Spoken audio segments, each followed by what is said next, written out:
sa loob ng compound. Parang winalis ang kapitpin na ilang Yung pamilya sa mga pinag-ipunan sa loob lang ng 5 segundo. Nasira. Check yung glass house.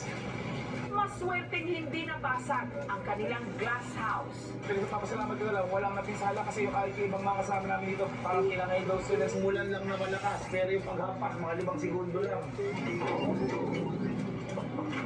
UP lahat eh. O, tinan mo lang yan, sa may billboard sa UP yung mga tubo. Ayan o, hindi bagsak, UP. Iniisip namin, kami lang baka ako'y natamaan. Kung tinignan po namin, nagulat po kami. Ang kanilang mga kapitbahay hindi rin nakaligtas sa bagsik ng buhawi. Pero okay lang po kayo. Nakagulat nga po kami. Ito din o, bagsak na siya o. Ang tricycle naman ni Joel, muntik na raw tangayin. Motor ko, yung motor ko, ito yung posisyon. Tinulak ko yun na kayo papunta doon. Ang pinakamatandang puno sa kanilang barangay na nakatindig sa bakuran ni na Susan, hindi rin pinatawad. Ito yung puno ng mangga na nabuwal. Kung papunta rito sa bahay namin, sigurado tinamaan yan. Sira na naman yung bahay namin. Sa dami ng bagyo nagdaan dito, puro sanga lang ang nasisira. Ito nga lang ang talagang parang magic. Yung alulog na yan, kung nagtagal siguro, baka maaring na-fall down. Si Fe, nasaksihan daw mismo kung paano tinuklap ng malakas na hangin ang kanilang bubong. Nakita ko na lang po natanggal na ito. Baka na po lahat yung mga gamit. Pati pa mga gamit na high school supply ko. Pero ano ba ang talagang tumamang puot ng kalikasan sa barangay Bakod Bayan? Dalawang maaaring mangyari dyan, tornado o downburst. Tornado, may direksyon, ikot ng hangin. Kumpara sa downburst, iba-ibang direksyon ng hangin na yan at pababa siya. Nabubuo isang buhangin kapag may isang ulap na tinatawag nating cumulonimbus clouds o sa mas kilala na thunderstorm. So walang particular na lugar para masabi na ito yung prone sa tornado o buhangin.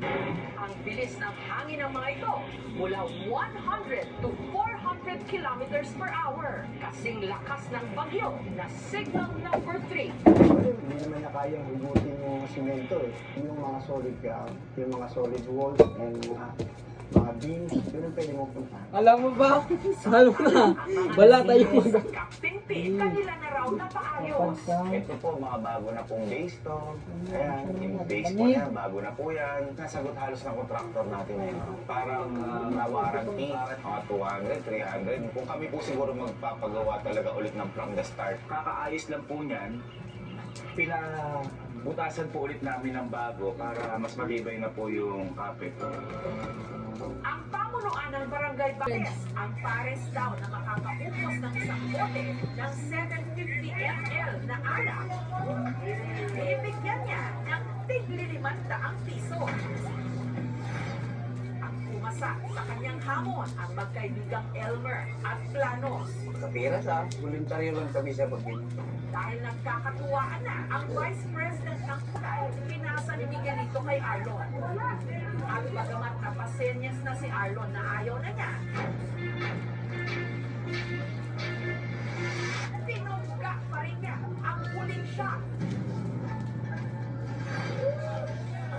Sina Arlon at Miguelito nakaubos ng 2 bote ng alak na may 40% alcohol sa loob lang ng mahigit 20 minuto. Pero maya-maya lang, si Arlon biglang sumama ang pakiramdam. Tumalikod siya, ayun, umupo doon sa kuwan. Dugo na yung ilong niya. Tapos nagsuka. Habang si Miguelito naman nawalan na ng malay. Tuloy yung laway. Dahil kami nakaluoy ka siya kasi tarong mga panginabuhi. Para po siya asawa. Napanoy kami bata. Kawal siya kayo. sa ospital na lang din niya nalaman ang sinapit ni Arlon. Dito na, lumalaya na. Tayo ng anak. So, awa talaga. Kasi kasama ko yun. Hindi na talaga Kasi ito ang kataon ng binigay sa Panginoon. Nabigyan pa na ako ng may buhay pa.